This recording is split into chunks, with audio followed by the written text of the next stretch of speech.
There are instances in life that may appear straightforward, but embody age-old truths. From the very moment a child is born, or even before when their essence is first sensed, something shifts profoundly within us. We believe we are preparing to educate, guide, and shield them. Yet gradually, subtly, life unveils a deeper reality. This child did not come into existence by mere chance. They are not merely here to be molded. They are here to serve as a mirror. Through them, echoes of the past emerge. Long-standing patterns re-emerge.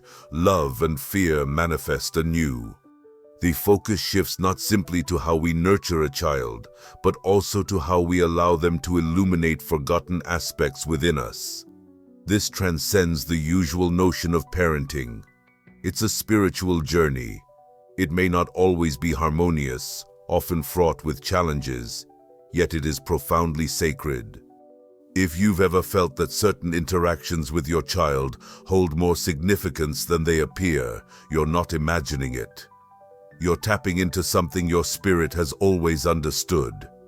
We often believe children enter our lives through love, biological ties, or even destiny.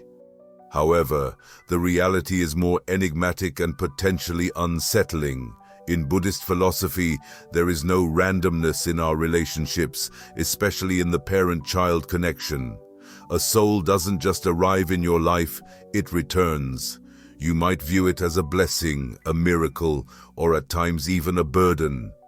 Yet lurking within the subtle realms of karma, that soul is present because there are unresolved matters between you. A lesson still to be grasped, a cycle longing for closure. From the very first instant, the child reaches out to parts of you that have long since been forgotten. This connection may emerge through laughter, acts of defiance, or even silence. Their existence stirs remnants of your history, whispers of your forebears, and even lingering shadows you believed you had outgrown. A defiant child could be reflecting the stubbornness you still hold. A reserved child might echo the traumas you never articulated. A passionate child could be reviving the enthusiasm you once buried beneath duty and restraint. What manifests through them is anything but coincidental. It serves as a karmic reflection, refined over time, presented to you not to bring shame but to offer liberation. In Zen teachings, we learn that genuine understanding emerges not from our eyes, but from a place of inner serenity. When you observe your child through this lens of calmness, free from judgment and fear, and instead infused with gentle awareness, you may start to grasp their true message. They come to illuminate something essential within you. This is the profound purpose of their presence. It's not solely about nurturing them, but about awakening something within yourself. This is why the journey of parenting is so deeply charged with emotion. It transcends the child, delving into your own personal growth. The triggers you experience are not merely behavioral events. Rather, they are spiritual invitations. The pivotal question then becomes whether you will respond with reaction or thoughtful reflection. Many of us were never instructed to take a moment to pause. Yet parenting, particularly within the framework of karma, isn't about achieving perfection. It's about being fully present. Within that presence, something sacred can emerge. Not control or correction, but connection. Perhaps that is why you've always sensed that your child entered your life for a purpose far beyond verbal explanation. Their soul selected your own, not because you possess all the answers, but because your hearts resonate with something ancient and unresolved. So let this reflection resonate within you and remain open. Allow this journey to unfold not just through your thoughts, but through a shared presence. If this message resonates with you, like this video, share your insights in the comments, and subscribe to Awakening Insights so we can continue this journey together, moment by moment.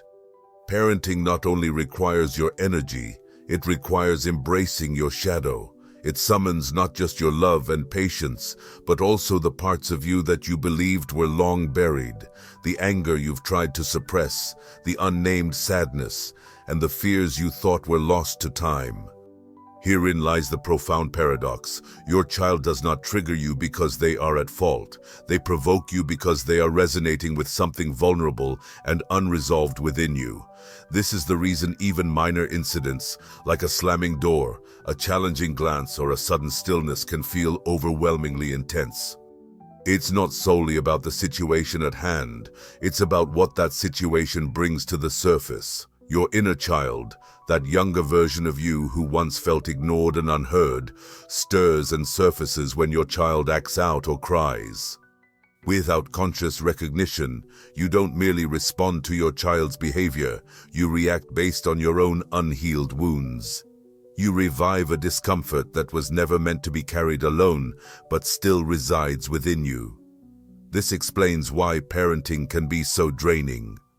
You're not just nurturing your child, you're navigating the fragmented memories of your own upbringing. And this isn't a sign of weakness, it's a profound invitation, a chance to finally take a moment, to feel, to acknowledge, to confront the pain you've sidestepped for years, and to say, "You're safe now.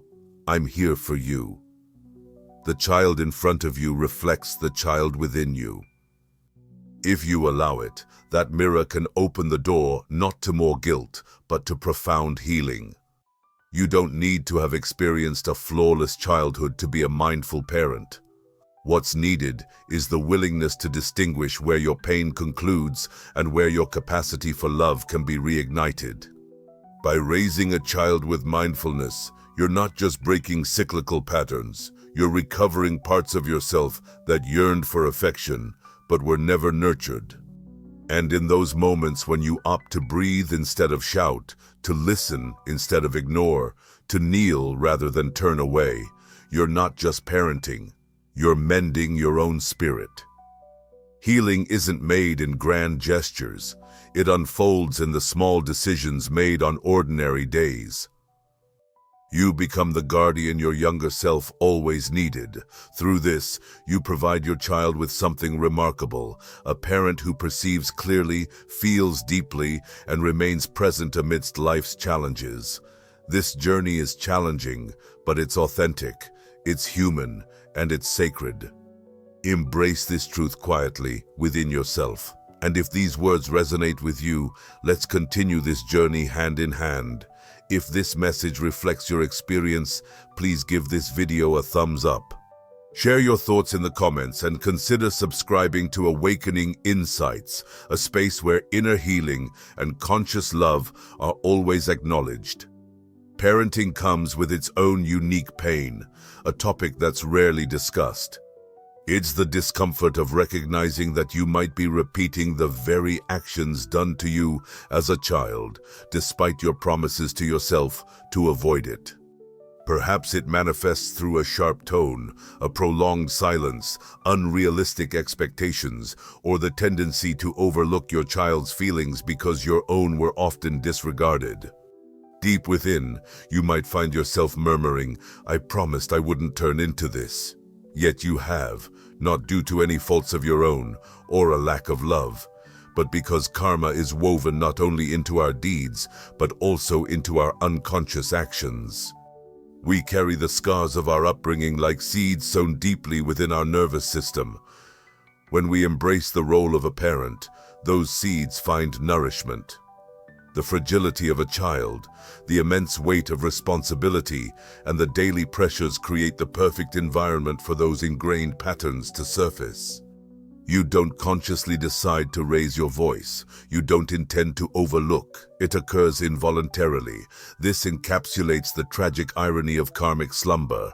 You believe you are awake, yet you navigate through the inherited scripts established long before you had a say.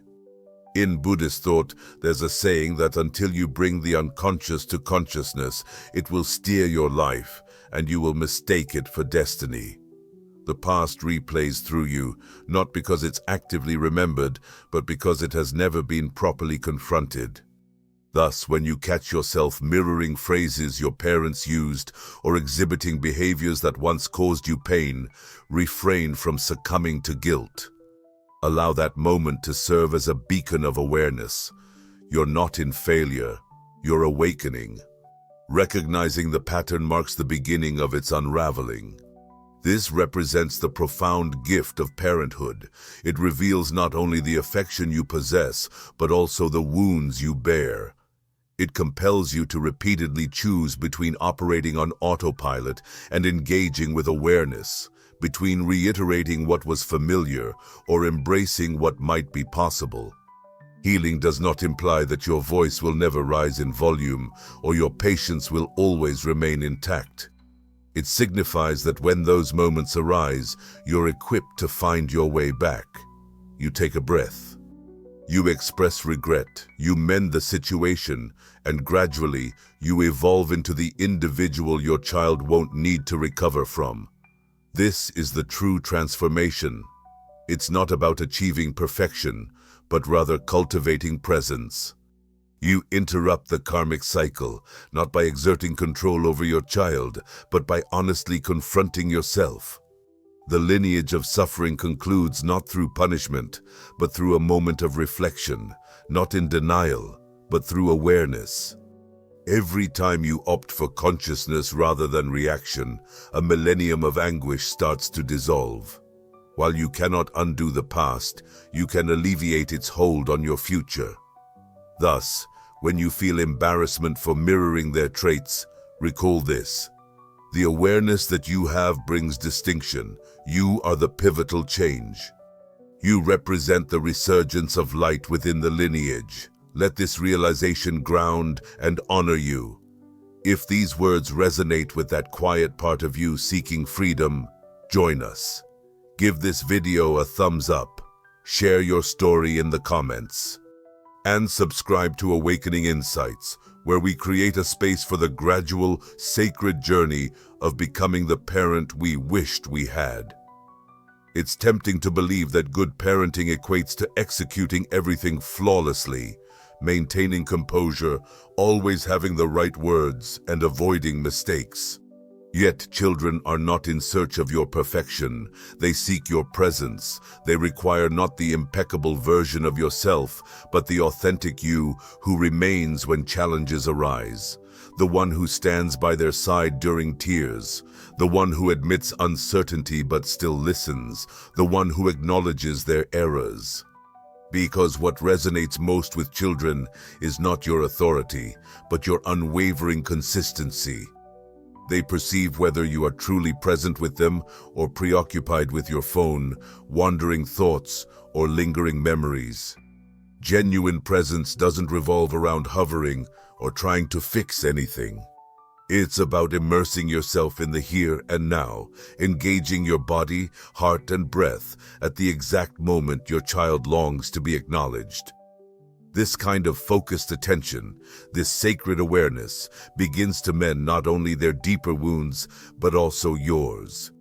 A child who experiences such presence understands their worth, even in their messiness, their anger, or moments of feeling unlovable.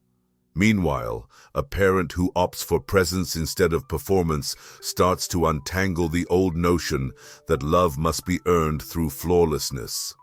Nothing resonates more profoundly with a child's nervous system than an emotionally absent adult, and nothing is more comforting than an adult who is genuinely there, not only physically, but with their whole being.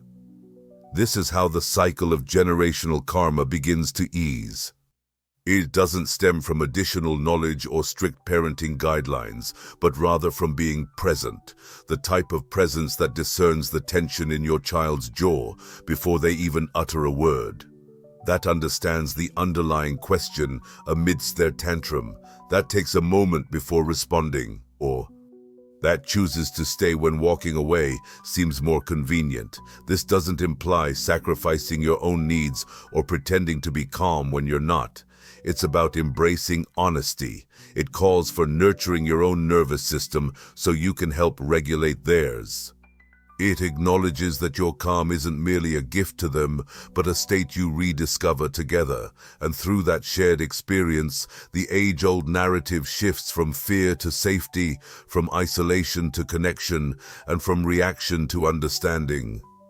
A child nurtured with presence learns to trust life. A parent who embodies presence gradually reshapes the karmic narrative, not through force, but simply by existing. So if your heart whispers to you in the quiet moments of a difficult day, just stay, just breathe, heed that voice. That is your inner wisdom guiding you.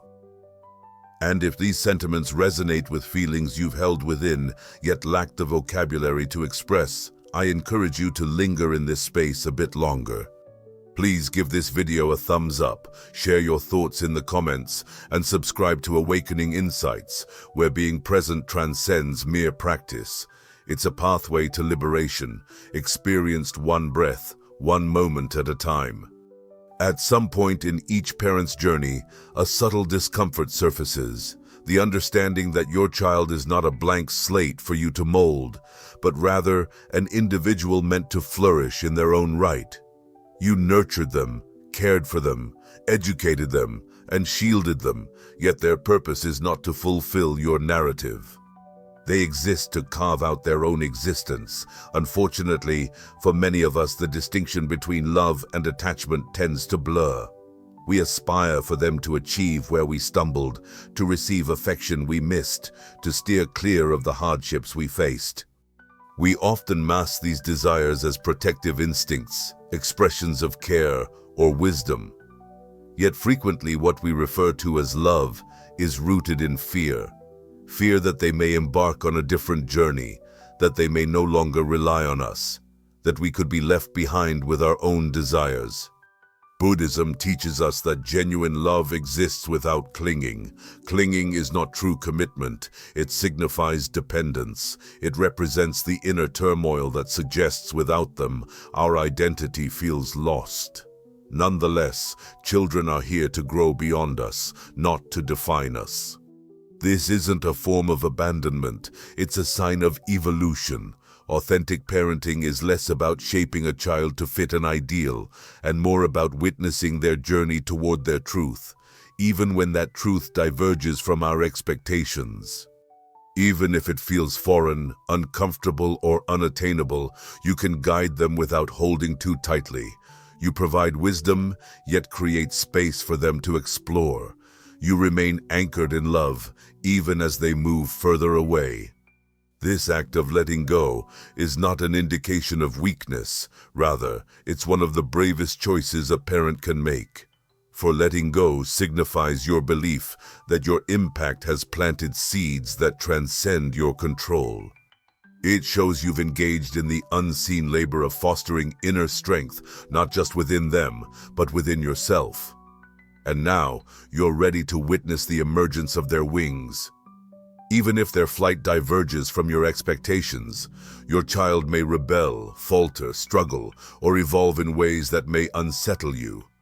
But this isn't a failure. It is simply life unfolding. Your love doesn't cease where your influence ends. In reality, the purest form of love is one that remains steadfast, even when you are no longer their focal point.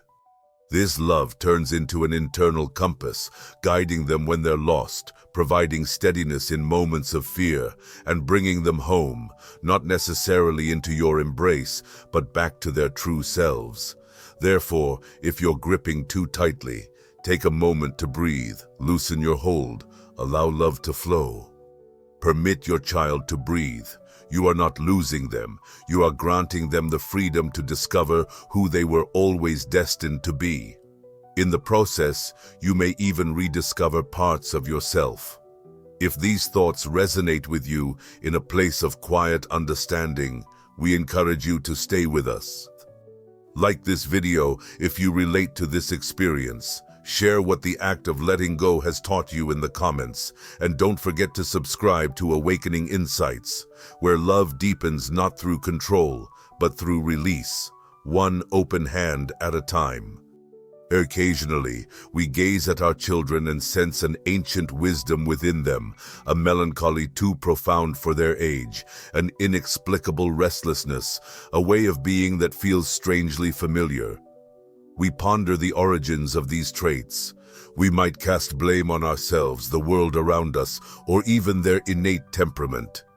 Yet what if what they reveal isn't solely theirs? What if they bear the burdens of pains that originated long before their existence?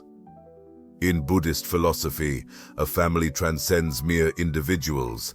It represents a spiritual landscape where unexpressed memories, hidden sorrows, and unfinished narratives linger, waiting for recognition. Karma isn't limited to actions. It also flows through unresolved silences, persistent patterns, and lingering energies. A child may withdraw because generations before them were never allowed to express their tears. A child might harbor distrust because their heritage has experienced betrayal and was never permitted to mourn.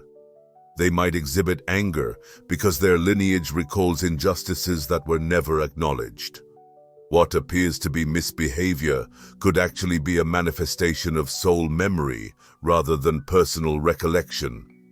This understanding illustrates that parenting transcends simple guidance. It constitutes sacred witnessing. Your child embodies not only their own spiritual essence, but also serves as a vessel for your ancestral narrative. Each time you prioritize compassion over discipline, gentleness over control, and open-mindedness over criticism, you are doing more than supporting them. You are reaching back through generations. You are providing what your ancestors lacked. Healing often occurs quietly, not with loud proclamations, but in the stillness between phrases. It unfolds in those moments when you choose to listen rather than fix, in the spaces where wounds feel safe enough to emerge. Your child, often without awareness, becomes the gateway for healing to enter. This journey is not about assigning blame. It's about embracing the responsibility to change what you have the opportunity to transform. You are not merely a parent. You are a healer, a conduit between the past and the potential future. The karmic burdens that once coursed through your lineage come to a halt in you, and in that moment of stillness, everything can shift. When you opt for honesty over silence, compassion over defensiveness, and love, even in tough circumstances, something profound takes a breath. You might not fully grasp what is being healed, but your soul will resonate with it. Your child's soul will sense it too, and that's sufficient. So, whenever you encounter something within your child that puzzles or troubles you, take a breath. Look beyond the surface. Rather than merely identifying what's wrong, ask yourself what yearns to be recognized. That single inquiry can alter everything. And if this viewpoint awakens something within you that has been waiting to be acknowledged, I encourage you to remain engaged. If this resonates, give this video a like. Share your thoughts in the comments and be sure to subscribe to Awakening Insights, a space where we acknowledge the past, not by carrying its burdens, but by healing together, one sacred moment at a time. Regardless of the depth of our love, children inevitably grow up. They will detach, venture out, and carve their own paths. Sometimes their departure is gentle. At times it's filled with anger or remains unspoken. They might stay nearby or they might drift away, but they will always leave. For a parent who has invested years of presence, sacrifice, and love into that child, their leaving can feel like a profound loss, not due to any failure, but because a sacred phase has reached its conclusion. From a karmic perspective, children do not come to stay. Rather, they come to complete a purpose. They reflect back, revive an old narrative, challenge past wounds, or create space for healing. When that purpose has been fulfilled, and when the lesson is learned, the cycle is acknowledged, and the truth is finally recognized, their soul begins to move forward, and so must yours. It's easy in those moments to feel forgotten, yearning for more time, more closeness, more reassurance that your love mattered. Yet karma doesn't communicate through words, it conveys itself through release. The flower doesn't hold on to the bee, it simply blooms. In its blossoming, it reveals everything, its color, its scent, and its beauty, before letting go. This encapsulates the essence of parenting. It's about not holding on, not needing, and not pleading for a return, but instead blessing the departure as part of the sacred process. Your child doesn't leave because they have ceased to love you. They depart because they are now strong enough to carry the gifts you've imparted. And that, too, is a form of love. In certain instances, your role is not to direct them anymore, but to resonate quietly within them through their choices, in how they engage with their own children, and in the moments they remember your kindness when no one else is watching. Even if the relationship is strained or silence lingers for years, the karmic connection remains unaffected by physical proximity. It all hinges on completion. Did you confront what needed to be confronted? Did you provide what needed to be provided? Did you engage in the moment, even if imperfectly, with your presence and honesty? If that's the case, then the task is fulfilled. The soul becomes lighter, and you too experience a sense of freedom. Parenting has never been about possession. It has always revolved around giving, showing up wholeheartedly, and then stepping back, much like the unseen yet essential root beneath a tree. So when your child departs, whether from your home, your sphere of influence, or even this life, grieve if you must, but also pay homage. Show respect to the karma that united you and to the grace that allowed your paths to diverge. If this final reflection stirs something tender within you, a memory, a release, or even a prayer, you are not alone. Stay with us. If this video resonates, please give it a thumbs up. Share what this journey has illuminated in you, and consider subscribing to Awakening Insights, where every ending opens a door to deeper comprehension, and every departure holds the gentle blessing of return. Ultimately, parenting is not solely about the child. It's about who we evolve into along the way. The ways in which we soften, the wounds we confront, the truths we bring to light. Each tantrum, sleepless night, and whispered farewell at the door becomes a thread woven into the sacred tapestry of our own transformation. Karma does not demand perfection. It asks for presence. It asks us to show up repeatedly, not as flawless leaders, but as humble witnesses to the unfolding of a soul. In that act, something unforeseen emerges. The child was never merely our responsibility. They were our teacher, our reflection, and our return. So wherever you find yourself, holding a newborn, raising a teenager, or reminiscing about a child who has grown, may you realize this: your love has made a difference. Your efforts have mattered. Your awakening is already in progress. Should this journey awaken something in your heart, you're warmly welcome to stay with us. Like this video, share your thoughts in the comments, and subscribe to Awakening Insights, a place where healing dances with wisdom and love walks alongside you. One breath, one story at a time.